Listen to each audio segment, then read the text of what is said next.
Good afternoon, Villa fans. That's more like it. As the thumbnail says, Aston Villa, Tottenham 1, Aston Villa 2 at the Tottenham Hotspur Stadium. As I predicted, I called a 2-1 win.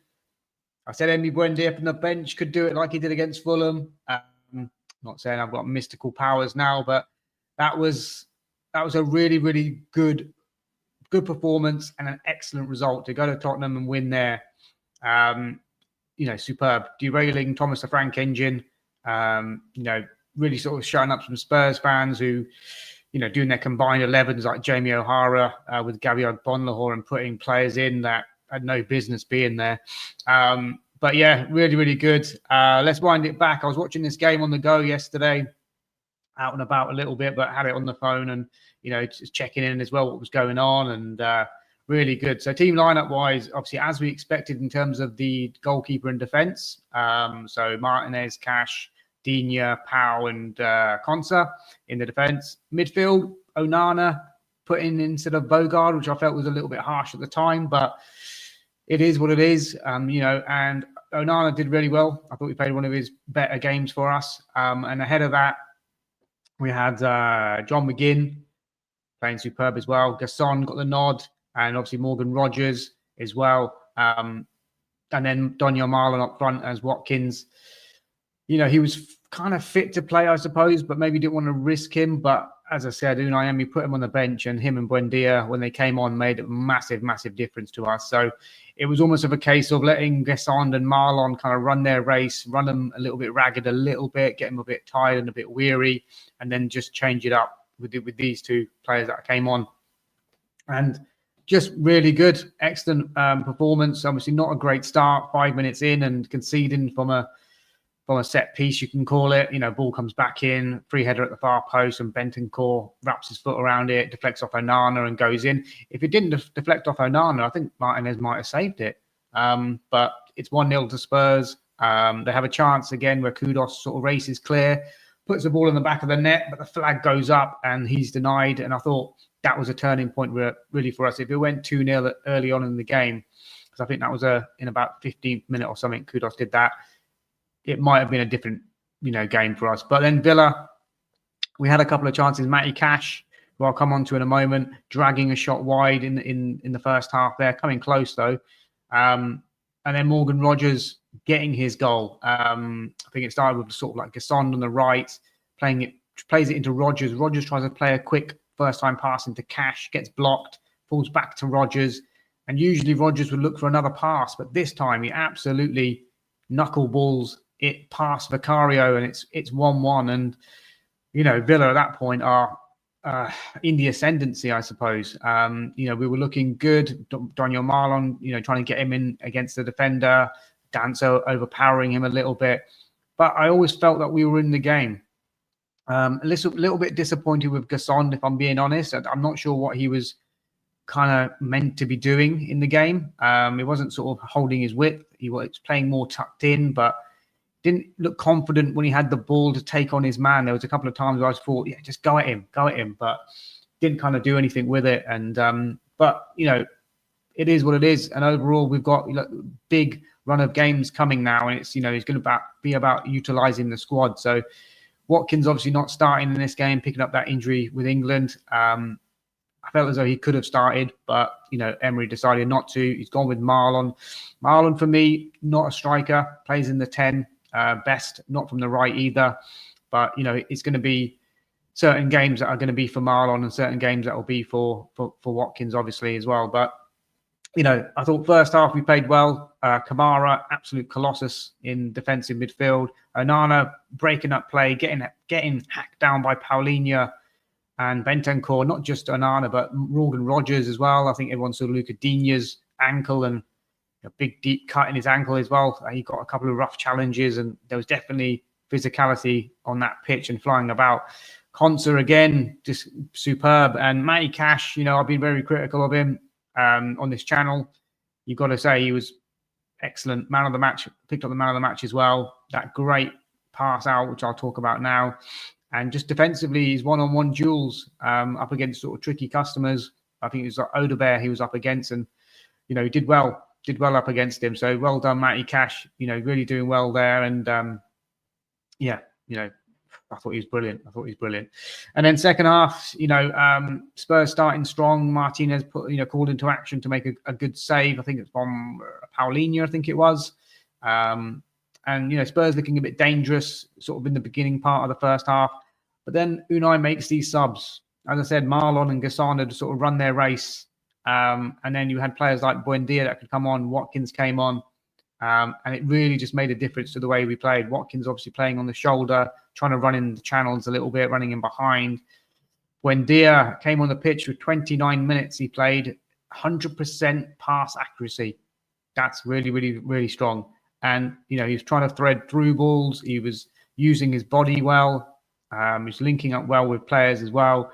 And then in that second half, we get a corner. It's cleared out. John McGinn sort of near the halfway line, nods it back to Matty Cash. And, 9 times out of 10, you're expecting Matty Cash just to go back to Emi Martinez and we start again and give Spurs time to get back into their shape. But no, not this time. Matty Cash sends an absolute zinger of a pass over the top, half volley, over to Luca Digne, who's out on the right back position somehow.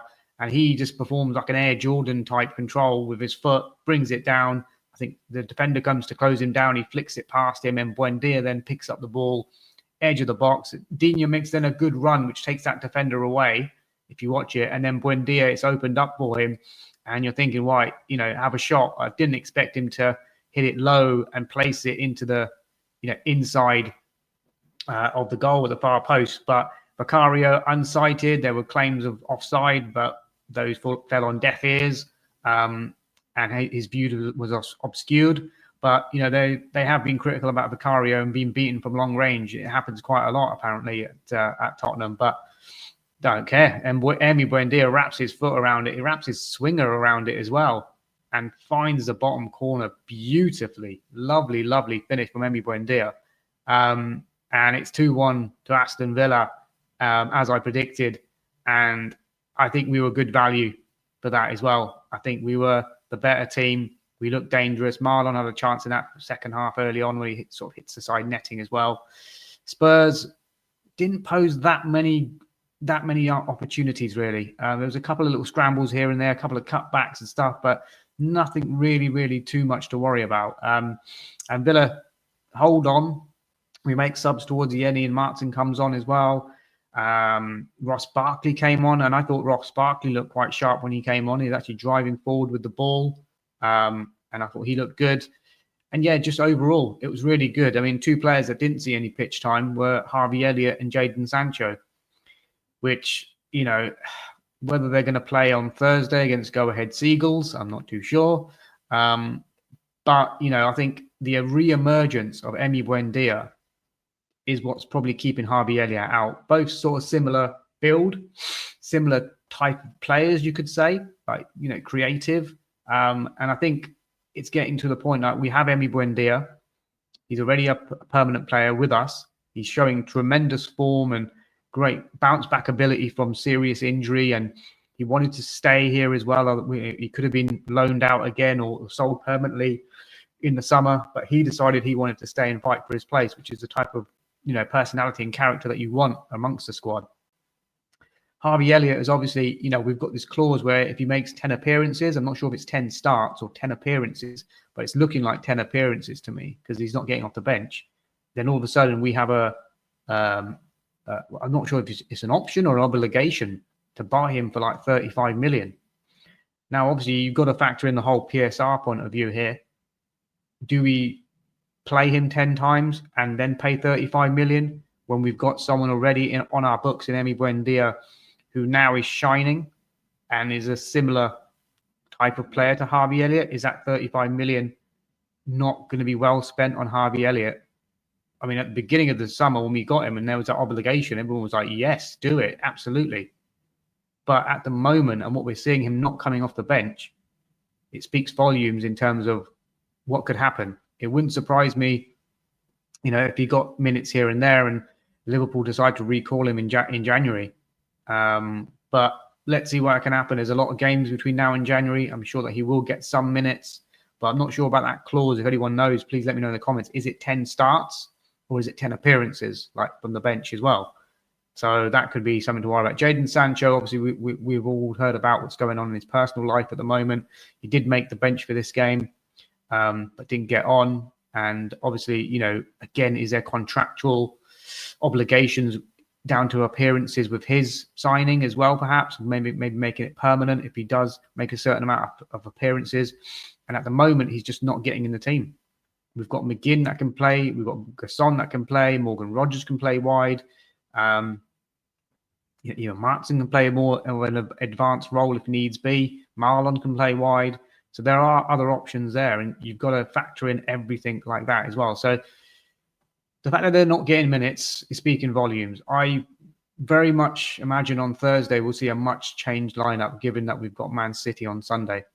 So it wouldn't surprise me to see Harvey Elliott, Jadon Sancho, and the likes of those sort of players get starts on Thursday. But at the moment, we have a very, very good problem. We've got a really healthy kind of squad. Only Tielemans, Mings, and Garcia were missing. And we had a healthy subs bench against Spurs yesterday, included Watkins, but obviously Watkins is normally a starter. But at the moment, there isn't space for Elliott or Sancho to get into that team. And I think, as I said, I think it's going to be these contractual clauses that come into play. So, but guys, let me know your thoughts about, you know, what you think about these two and what's going to happen. And, you know, is there a long-term future for Jadon Sancho and for Harvey Elliott? I mean, I can't believe I'm saying that about Harvey Elliott, because when we signed him, there was a massive, like, you know, everyone was so happy. Like, we signed this really good player from Liverpool who, you know, looks really creative, had a really good tournament for England under 21s, and was going to be a player who came into our team. But if we're looking at it now, he doesn't make the starting 11, the strongest starting 11. You know, you've got to put in a McGinn in there. McGinn needs to be in there. Rogers will always be in there. And then it is Buendia at the moment, who's the form player. You've got Gasson, who's a permanent player that they spent a lot of money on. I don't think they're going to sort of, you know, put him down the ranks. So it's interesting, the situation there. But, you know, let's, you know, live in the glory of this 2-1 win against Spurs. I think we went to 10th and then we've dropped down because United won yesterday. So we're at 11th, I think now, not looked at the table, but it's still early on. Man City to come next, which is, it's going to be a difficult game. They're on good form. Erling Haaland is on good form. So it'll be interesting to see what kind of lineup we go with. But we have done well against them at Villa Park. So again, you know, there is that. We've come 5 wins on the bounce now. We can make it 6 against Go Ahead Seagulls. And, you know, that confidence will mean something on Sunday. So let's see how it goes. But I'll be back at you guys with a match preview for the Go Ahead Eagles game in the next day or two. Until then, guys, please do like, subscribe to the channel. I'm trying to drive the numbers up, getting good viewers on the shorts, especially that I'm putting. So I'm doing obviously the lineup video, the halftime thoughts video, and the full-time reaction video, and getting some good numbers on those. Would love to get some good numbers on this sort of video as well. So let's go for a like target of 20. So smash a like if you haven't, and if you've made it this far in the video. Do like and subscribe, and share this channel with your Villa fan base friends as well. And until the next one, guys, over and out. Take care. Up the Villa. Bye for now.